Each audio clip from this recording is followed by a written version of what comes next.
Ownership stirs a deep human emotion.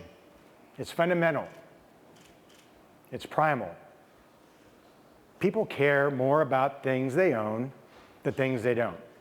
We spend trillions of dollars a year changing consumer attitudes and really measuring the behaviors. Customer ownership achieves the ultimate and marketing holy grail, which is changing consumer behaviors. In the history of the world, no one has ever washed a rental car. So look at these behaviors and look at what's important to us as marketers. Imagine changing consumers' spending habits by 54%, their share wallet by a third, their tenure by 10%, their frequency by 68%, and their referrals by 2 times. That's the power of ownership.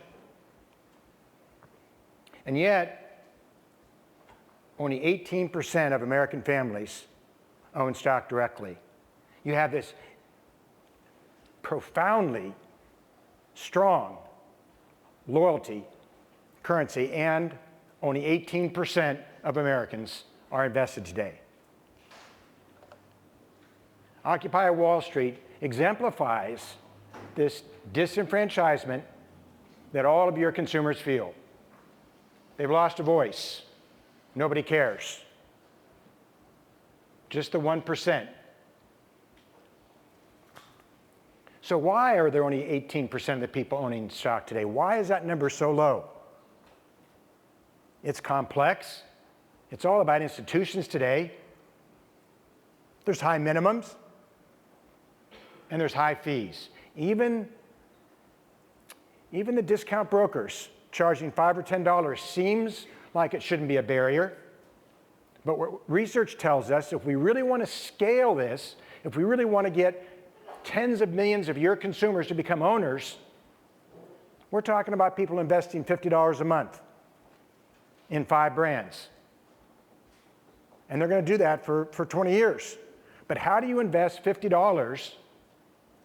And 55% of those people, by the way, are going to invest $25 or less. How do you do that and pay a $10 fee? That's a 40% commission in, 40% commission out. That's the barrier.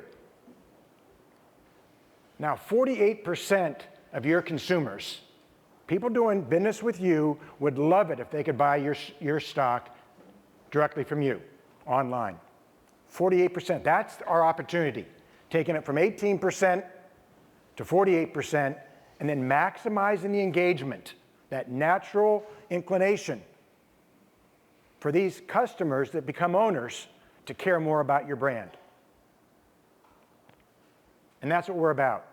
That's what we spent 3 years doing, building a technology that would allow us to scale, that would allow us to democratize the markets, make stock ownership easy and affordable for tens of millions of people.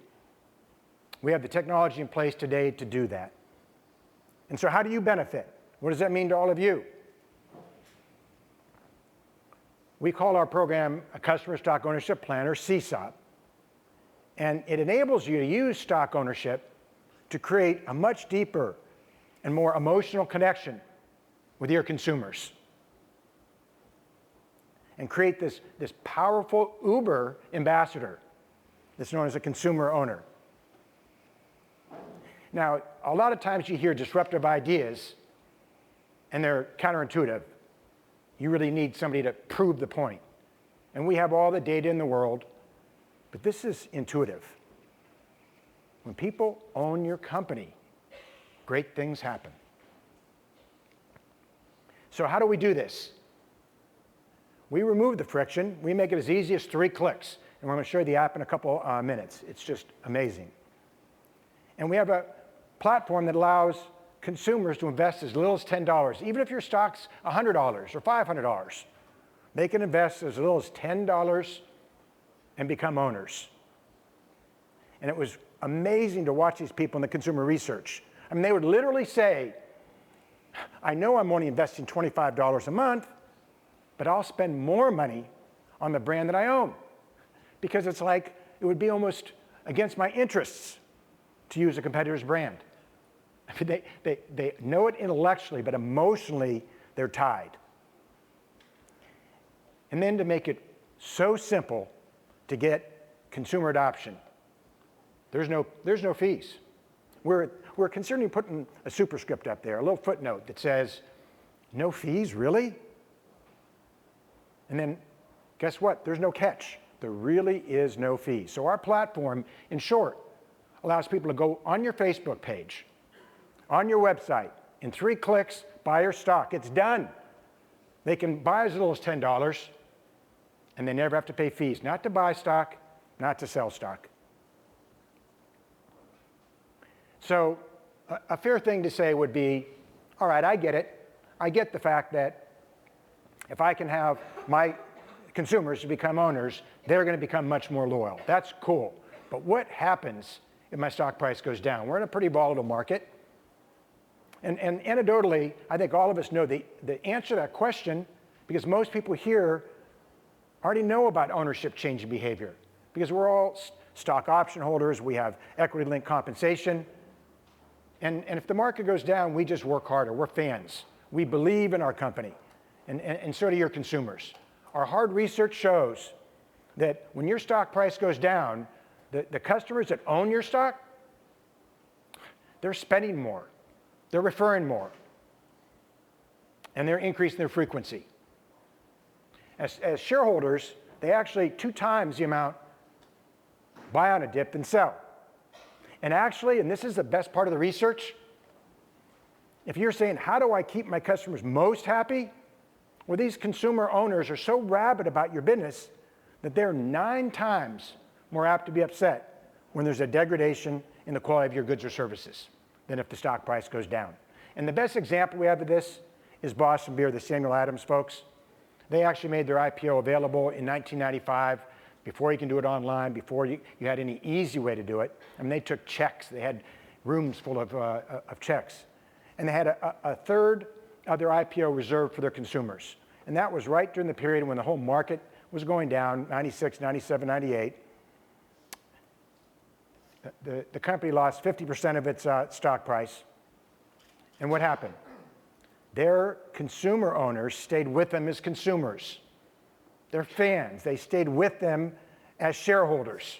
Institutions were bailing left and right, but they could depend on their consumer.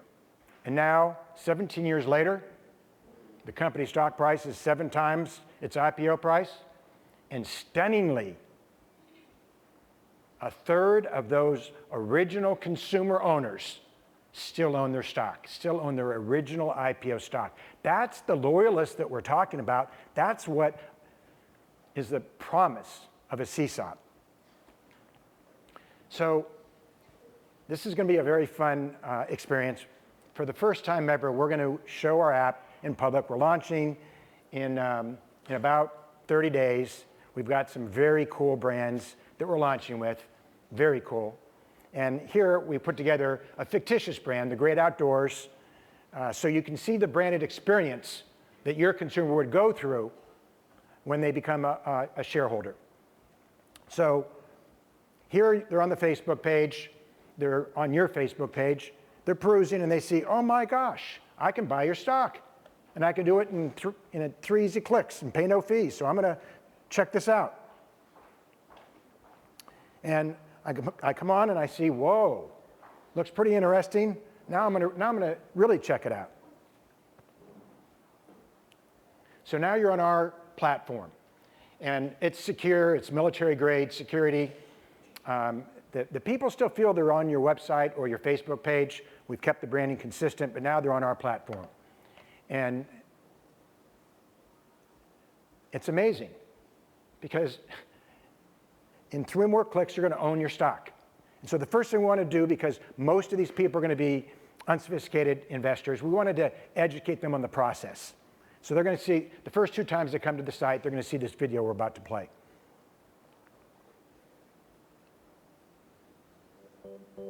Welcome to our CSOP. What's a CSOP? It's a customer stock ownership plan. It lets you, our customers, buy our stock directly from us in just 3 clicks and invest as little as $10. And you pay no fees, ever. We've partnered with Loyal3 to make it easy for customers to buy our stock directly from our Facebook page or website. We pay the fees for you. And because shareholders make good customers, it benefits everyone. Here's how a CSOP works. Start by reading the investment details and the prospectus. Then select either a one-time investment or a monthly investment plan. Next, create your Loyal3 account. Investing requires a checking or savings account and tax information. If you select a monthly plan, you can even pay with a debit or credit card. Now review your information to make sure it's right. And then just click to invest.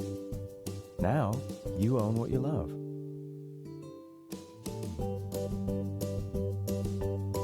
That's our CSOP, Customer Stock Ownership Plan.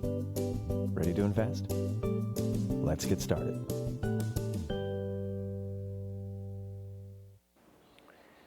So we have this very complex technology that allows us to process transactions in a way that we can get 10 million transactions processed in a matter of a couple of hours. It allows us to bring scale costs in line so that consumer companies that want eventually tens of millions or hundreds of millions of their consumers to own their stock, we can make that happen. And yet, the brilliance of this is the front end, what you just saw. Anything is simple to make complex. The difficult thing is to make the complex simple. And that's what we've done here.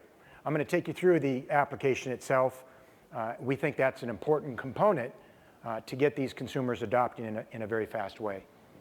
So on your first click, again, it's a branded experience, and you can see this is productized. This isn't unlike anything you've ever seen in the stock market. So you click $25, and now you're affiliating. You're saying, I'm going to invest $25 until I tell them stop every month. And you're going to do this probably in 5, 6, 7 brands, according to the research. Or you can do just a one-time purchase and invest as much as $2,500 on the top right. We put a limit there just because we don't want this to be important for hedge funds and big-time investors. We want this to be everyday Americans. We want to democratize and empower everyday Americans, your consumers. So now you hit reserve, and you get the prospectus. And now you've got a normal enrollment page. You zip through. We took as much extraneous stuff out of this. We go through, and we click. Now you're in the checkout stand. You might as well be buying a product on the web. Everything's fine. You self-populate the enrollment page the second time you come on, and so this is important in case you've changed your information.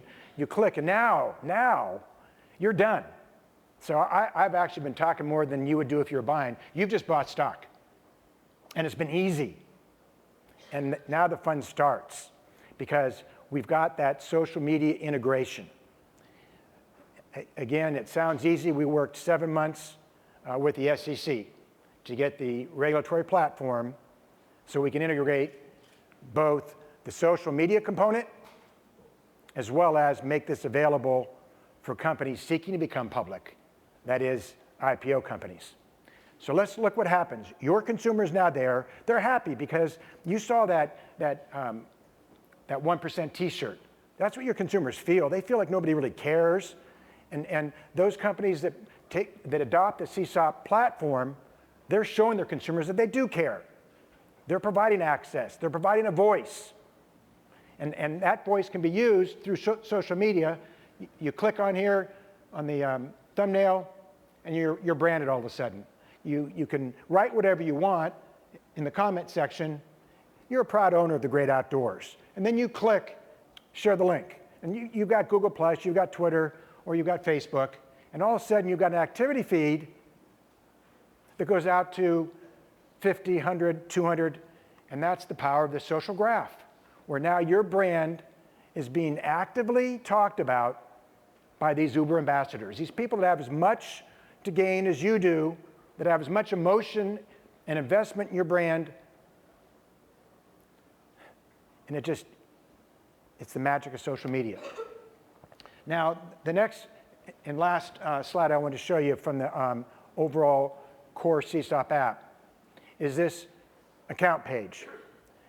In a world when we're all trying to figure out how to drive maximum engagement, how to make that whole experiential marketing thing happen, well, here we've got people that are going to check their page once a week, twice a month, whatever the number or frequency is, they're definitely going to check this. And it's your brand. And we've shown you in the top right, you've got real estate.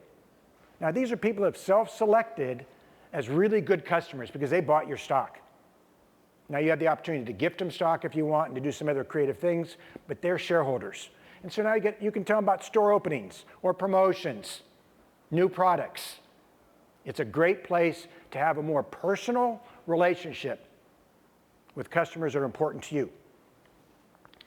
And I wanted to spend just a couple seconds talking about our IPO product because it's so totally revolutionary. Imagine the opportunity as a consumer for a second to buy shares in a company that you care about that's going public.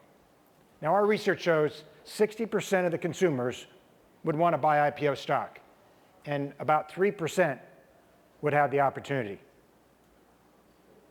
I mean, 97% of the people are going to be disappointed, and they just get used to that.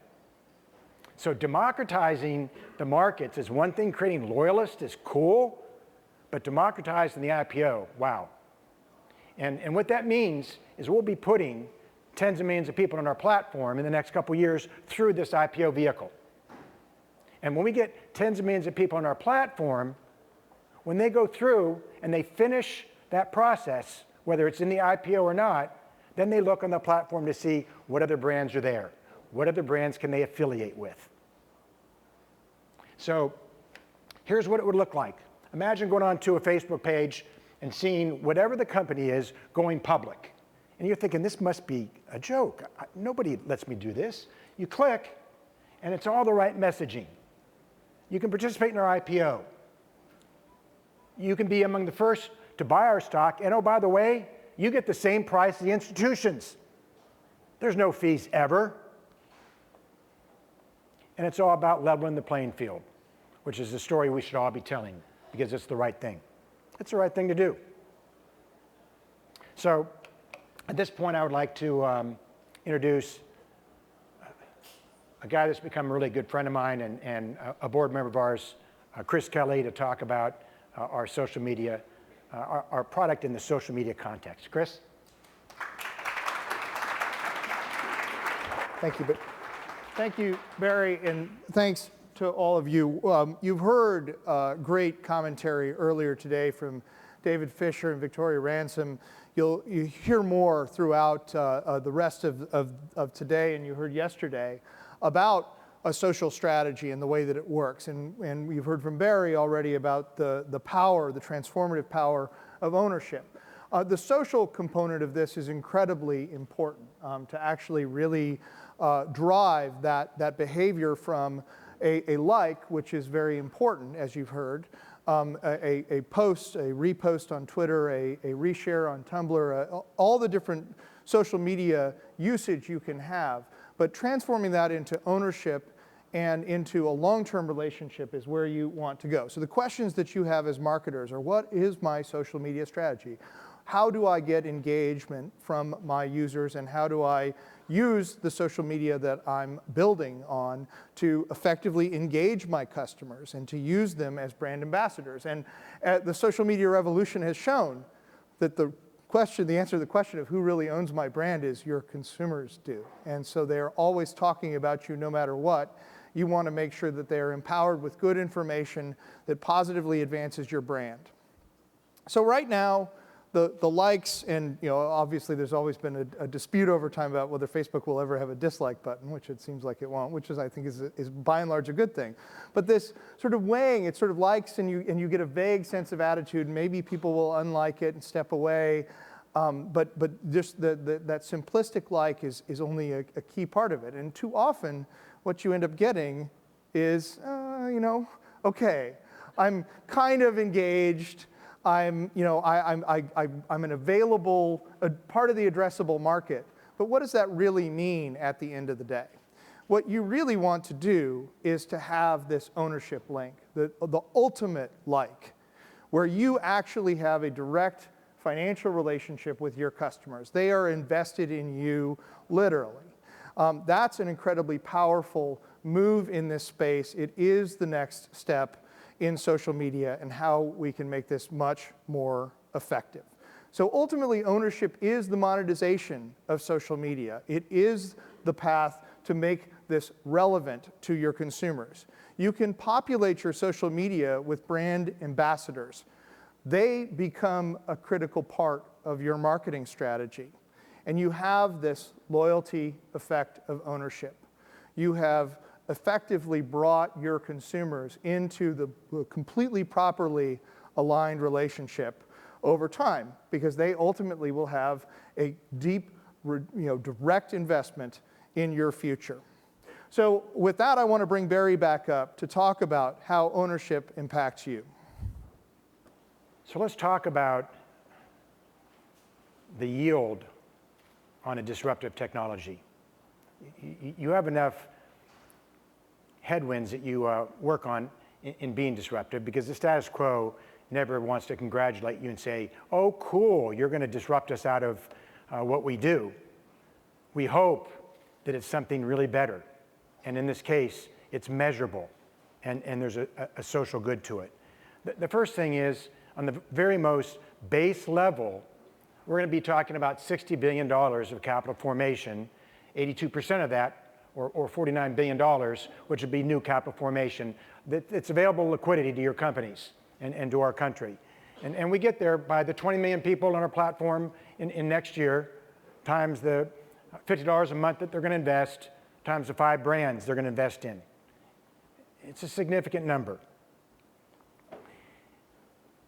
What I think is the most profound consequence of customer ownership is that your brands now can start having an equity value more in line with the brand value. Some people must be frustrated when you have an unbelievable brand where people really care about what you do, you care about making a great product, so you earn that brand, and Wall Street says your industry is not in vogue, or the weather is not right, or a hedge fund decided to invest in your company, and your stock price is down. Imagine by having customers become significant shareholders, and they care most about your product quality and service, they care most about your brand, and then having a closer translation between your brand value and your equity value. And actually, as marketing professionals, imagine the kind of metrics and dashboard that can be created to where you can start measuring what part of your capitalization is customer owners. And there's levers that we can use to increase that or decrease that. And we can measure what your customer owners are spending versus your normal, ordinary customers. We can measure their tenure. We can measure all their behaviors. And I think that's going to be an important part of tomorrow. So people always say, why now? I mean, why has nobody else ever done this before? And you have this very complex technology. You've got regulatory issues, and you've got a lot of marketing that needs to go into this. And today it's doable because the regulatory environment's right. We had an enormously positive experience with the SEC. And they care about capital formation. They care about innovation. The first time that Chris and I were in Washington talking about the IPO product, after the initial hour of all the attorneys trying to show each other who is brighter, and we got to the essence, the vision of what we're doing. At the break, one of the members turned to me and said, Barry, we're really happy you're here, and I want to assure you that nobody in this room, nobody here at the SEC wants to obstruct innovation. So we got a great regulatory environment. The economy now is different, right? Your businesses aren't planned around a go-go 4%, 6%, 8% growth. It's a flat economy. Get real. So loyalty becomes important. Retention becomes important. Share of wallet becomes important. And so many loyalty programs today are euphemisms for, promotions and discounts. And to be able to have this more profound loyalty program, ownership, that allows you to be promotional, but also have it sticky, it's very timely. Technology is obviously a barrier that's been now advanced, and we're able to do things that we couldn't do just 3 years ago with the cloud environment, just in terms of processing, in terms of just database management. And then there's the key societal elements, and I think there's two of them that are profound. Number one, who would ever thought that affiliation and the need to affiliate would be as powerful as it is today? I mean, not just Facebook, not just Twitter, but you're seeing social, business type of social programs, Yammer, getting huge amounts of play. And then there's that whole feeling of disenfranchisement, where now you have the opportunity to give the voice, to empower your consumers, which makes this play so important, so timely. So to wrap this up, there's really three things that I'd like you to be thinking about, because we've been working on this now for 3 years. It's scalable and it's ready to rock and roll. And if you leave here thinking the same as we do, that this is totally transformational, I would say there's really three things to go home with. Number one is that ownership is the world's first behavioral currency. Imagine even being able to say that. You can impact the behavior of your consumers by making them owners, by making it easy to make them owners. And today that's doable. And ownership really is the ultimate like button. We're so busy measuring social media through all the various analytics that are available. That's one portion, but isn't the more important portion to change behaviors, to populate all the social media participants with people that are aligned with you, that are telling the story that you want? And I think at the end of the day, what we're saying is, after all these decades and decades of study that had us trying to own our customers, it really is much more simple to drive unbelievable alignment and loyalty by simply letting your owners, your customers own you. At the end of the day, that's what drives loyalty. So thank you.